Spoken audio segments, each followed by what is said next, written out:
ಎಲ್ರಿಗೂ ನಮಸ್ತೆ. Lakshmi's life style and ರೆಸಿಪೀಸ್ಗೆ ಸ್ವಾಗತ. ಒಂದೇ ರೀತಿ ಸಾಂಬಾರ್ ಪುಡಿನ ಹಾಕಿ ಚಿಕನ್ ಸಾಂಬಾರ್ನ ಮಾಡ್ತಿದ್ರೆ ಈ ರೀತಿ ಒಮ್ಮೆ ವಿಭಿನ್ನವಾಗಿ ಟ್ರೈ ಮಾಡಿ ನೋಡಿ. ರುಚಿ ಅಂತೂ ಅದ್ಭುತವಾಗಿರುತ್ತೆ. ಹಾಗೆ ಕಡಿಮೆ ಸಮಯದಲ್ಲಿ ಮಾಡ್ಕೋಬಹುದು, ತುಂಬಾ ಈಸಿಯಾಗಿ ಮಾಡ್ಕೋಬಹುದು. ವಿಡಿಯೋನ ಸ್ಕಿಪ್ ಮಾಡದೆ ಕೊನೆವರೆಗೂ ನೋಡಿ, ಪರ್ಫೆಕ್ಟ್ ಆಗಿ ಮಾಡ್ಕೋಬಹುದು. ಯಾವ ರೀತಿ ಮಾಡೋದು ನೋಡೋಣ. ಅದಕ್ಕಿಂತ ಮುಂಚೆ ನನ್ನ ಚಾನಲ್ನ ಸಬ್ಸ್ಕ್ರೈಬ್ ಮಾಡ್ಕೊಳ್ದೆ ನೋಡ್ತಿರೋರು ಪ್ಲೀಸ್ ಸಬ್ಸ್ಕ್ರೈಬ್ ಮಾಡ್ಕೊಂಡು ಬೆಲ್ ಐಕಾನ್ ಅನ್ನ ಕ್ಲಿಕ್ ಮಾಡಿ. ಮೊದಲಿಗೆ ಸ್ಟವ್ ಆನ್ ಮಾಡ್ಕೊಂಡು ಕುಕ್ಕರ್ನ ಬಿಸಿ ಇಟ್ಕೊಂಡು, ಕುಕ್ಕರ್ ಬಿಸಿ ಆದ ನಂತರ 1 ರಿಂದ 2 ಸ್ಪೂನ್ ಆಗೋಷ್ಟು ಎಣ್ಣೆನ ಸೇರಿಸ್ಕೊಳ್ಳಿ.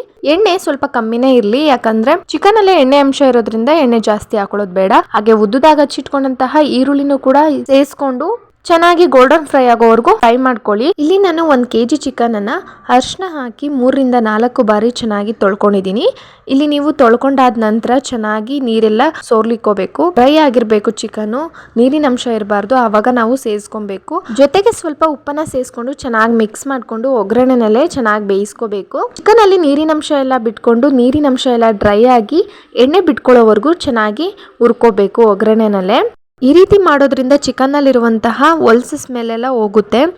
ಈಗ ಕುಕ್ಕರ್ ಲಿಡ್ಡನ್ನು ರಬ್ಬರ್ ಹಾಕ್ತಲೇ ಮುಚ್ಚಿ ಬೇಯಿಸ್ಕೊಳ್ಳೋಣ. ಈ ಟೈಮಲ್ಲಿ ಮಸಾಲೆನ ರೆಡಿ ಮಾಡಿಕೊಂಡು ಮಸಾಲೆನ ರುಬ್ಕೊಳ್ಳೋಣ.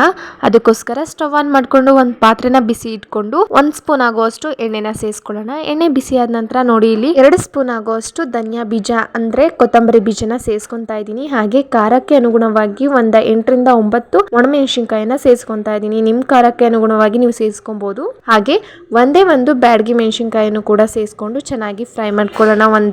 5 ಸೆಕೆಂಡ್ ಫ್ರೈ ಮಾಡ್ಕೊಂಡ್ರೆ ಸಾಕು.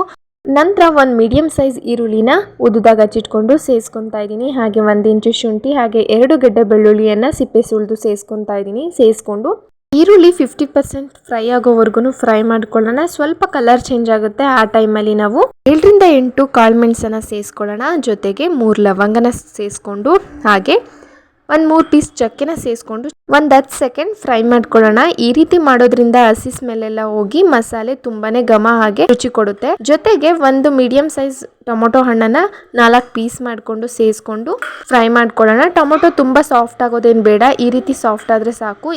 ಇವಾಗ ಸ್ಟವ್ ಆಫ್ ಮಾಡಿಕೊಂಡು 1 ಸ್ಪೂನ್ ಆಗೋಷ್ಟು ಹುರ್ಗಡ್ಲೆ, ಹಾಗೆ 4 ರಿಂದ 5 ಸ್ಪೂನ್ ಆಗೋಷ್ಟು ಕಾಯಿನ ಸೇರಿಸ್ಕೊಂಡು, ಜೊತೆಗೆ ಅರ್ಧ ಹಿಡಿ ಆಗೋಷ್ಟು ಪುದೀನ, ಹಾಗೆ 1 ಹಿಡಿ ಆಗೋಷ್ಟು ಕೊತ್ತಂಬರಿ ಸೊಪ್ಪನ್ನ ಸೇರಿಸ್ಕೊಂಡು ಮಿಕ್ಸ್ ಮಾಡ್ಕೊಳ್ಳೋಣ. ಇದೇನು ಸ್ಟವ್ ಆನ್ ಮಾಡಿಕೊಂಡು ಹಾಕೊಳ್ಳೋದು ಬೇಡ, ಸ್ಟವ್ ಆಫ್ ಮಾಡಿಕೊಂಡು ಇದನ್ನೆಲ್ಲ ಸೇರಿಸ್ಕೊಂಡು ಚೆನ್ನಾಗಿ ಮಿಕ್ಸ್ ಮಾಡಿಕೊಂಡು ತಣ್ಣಗಾದ ನಂತರ ಮಿಕ್ಸಿ ಜಾರ್ಗೆ ಸೇರಿಸ್ಕೊಂಡು ರುಬ್ಕೊಂಡು ಎತ್ತಿಟ್ಕೊಳ್ಳೋಣ. ಯಾವುದನ್ನೇ ಆಗಲಿ ಬಿಸಿ ಇದ್ದಾಗಲೇ ರುಬ್ಕೋಬೇಡಿ, ಜಾರ್ ಹಾಳಾಗೋ ಅಂತ ಚಾನ್ಸಸ್ ಇರುತ್ತೆ. ಮಸಾಲೆ ರೆಡಿ ಮಾಡಿಕೊಂಡು ಮಸಾಲೆ ರುಬ್ಕೊಳ್ಳೋ ಅಷ್ಟರಲ್ಲಿ ಚಿಕನ್ ಕೂಡ ಚೆನ್ನಾಗಿ ಫ್ರೈ ಆಗಿದೆ, ನೀರಿನಂಶ ಎಲ್ಲ ಹೋಗಿ ಚೆನ್ನಾಗಿ ಎಣ್ಣೆ ಬಿಟ್ಕೊಂಡಿದೆ. ಈ ಟೈಮಲ್ಲಿ ನಾವು ರುಬ್ಬಿಟ್ಕೊಂಡಂತಹ ಮಸಾಲೆನೂ ಕೂಡ ಸೇರಿಸ್ಕೊಂಡು ಮಿಕ್ಸಿ ಜಾರ್ಗೂ ನೀರನ್ನ ಸೇರಿಸ್ಕೊಂಡು ಅದನ್ನು ಕೂಡ ಸೇರಿಸ್ಕೊತಾ ಇದ್ದೀನಿ.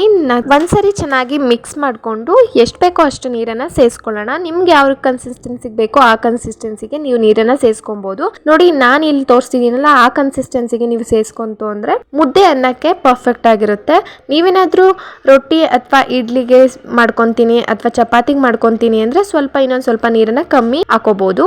ಹಾಗೆ 1 ಅರ್ಧ ಸ್ಪೂನ್ ಆಗುವಷ್ಟು ಉಪ್ಪನ್ನ ಕೂಡ ಸೇರಿಸ್ಕೊಂಡಿದ್ದೀನಿ. ಒಗ್ಗರಣೆನಲ್ಲೂ ಕೂಡ ಸೇರಿಸ್ಕೊಂಡಿರೋದ್ರಿಂದ ನೋಡಿಕೊಂಡು ಸೇರಿಸ್ಕೊಳ್ಳಿ. 1 ಕುದಿ ಬರೋವರೆಗೂ ಕುದಿಸ್ಕೊಳ್ಳಿ. ಕುದಿಯಕ್ಕೆ ಸ್ಟಾರ್ಟ್ ಆದಮೇಲೆ ನಾವು ಎತ್ತಿಟ್ಕೊಂಡಂತಹ ಮೊಟ್ಟೆ ಗುದಿ, ಹಾಗೆ ಮೊಟ್ಟೆ ಚೀಲ, ಹಾಗೆ ಗುಂಡಿಗೆಕಾಯಿಯನ್ನ ಸೇರಿಸ್ಕೊಳ್ಳಿ. ಇವೆಲ್ಲ ಮುಂಚಿತವಾಗಿ ಸೇರಿಸ್ಕೋಬಾರ್ದು, ಯಾಕಂದರೆ ಇವೆಲ್ಲ ಬೇಗ ಬೇಯೋದ್ರಿಂದ. ಲಾಸ್ಟಲ್ಲಿ ಇನ್ನೇನು ಕುಕ್ಕರ್ ಲಿಡ್ಡನ್ನು ಕ್ಲೋಸ್ ಮಾಡ್ತೀವಿ ಅನ್ನೋ ಟೈಮಲ್ಲಿ ನಾವು ಸೇರಿಸ್ಕೊಬೇಕು. ನೋಡಿ, ಇವಾಗ ಸೇರಿಸ್ಕೊಂಡಾಗಿದೆ. ಮತ್ತೆ ಏನು ಮಿಕ್ಸ್ ಮಾಡ್ಕೊಳ್ಳೋದು ಬೇಡ, ಯಾಕಂದರೆ ಮೊಟ್ಟೆ ಗುದಿ ಹಾಕ್ಕೊಂಡಿರೋದ್ರಿಂದ ಮೊಟ್ಟೆ ಒಡೆದೋಗೋ ಅಂಥ ಚಾನ್ಸಸ್ ಇರುತ್ತೆ. ಸೊ ಅದರಿಂದ ಕುಕ್ಕರ್ ಲಿಡ್ಡನ್ನು ಕ್ಲೋಸ್ ಮಾಡಿ 3 ರಿಂದ 4 ವಿಷಲ್ ಬರ್ಸ್ಕೊಂಡ್ರೆ ಸಾಕು. ಇವಾಗ ವಿಷಲ್ ಎಲ್ಲ ಹೋಗಿ ಕುಕ್ಕರ್ ತಣ್ಣಗಾಗಿದೆ. ಇವಾಗ ಕುಕ್ಕರ್ ಲಿಡ್ ಓಪನ್ ಮಾಡಿ ತೋರಿಸ್ತಿದ್ದೀನಿ ನೋಡಿ ಯಾವ ರೀತಿ ಬಂದಿದೆ ಅಂತ. ತುಂಬಾ ಚೆನ್ನಾಗಾಗುತ್ತೆ. ಕುಕ್ಕರಲ್ಲಿ ನಾವು ಯಾವುದೇ ಸಾಂಬಾರು ಮಾಡಿದ್ರೂ ಕುಕ್ಕರ್ ಲಿಡ್ ಓಪನ್ ಮಾಡಿದ ತಕ್ಷಣ ಸರ್ವ್ ಮಾಡ್ಕೋಬಾರ್ದು.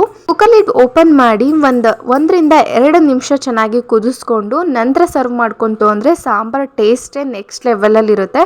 ಗೊತ್ತಿಲ್ಲದೆ ಇರೋರು ನೆಕ್ಸ್ಟ್ ಟೈಮ್ ಈ ಟಿಪ್ಪನ್ನು ಯೂಸ್ ಮಾಡಿ ಒಂದ್ಸರಿ ಟೇಸ್ಟ್ ಮಾಡಿ, ತುಂಬಾ ಚೆನ್ನಾಗಿರುತ್ತೆ. ಹಾಗೆ ಚಿಕನ್ ಸಾಂಬಾರು ಮಾಡಲಿ, ಮಟನ್ ಸಾಂಬಾರು ಮಾಡಲಿ, ಈ ರೀತಿ ಒಂದ್ಸರಿ ವಿಭಿನ್ನವಾಗಿ ಮಾಡಿ ನೋಡಿ. ತುಂಬ ರುಚಿ, ತುಂಬ ಅದ್ಭುತವಾಗಿರುತ್ತೆ.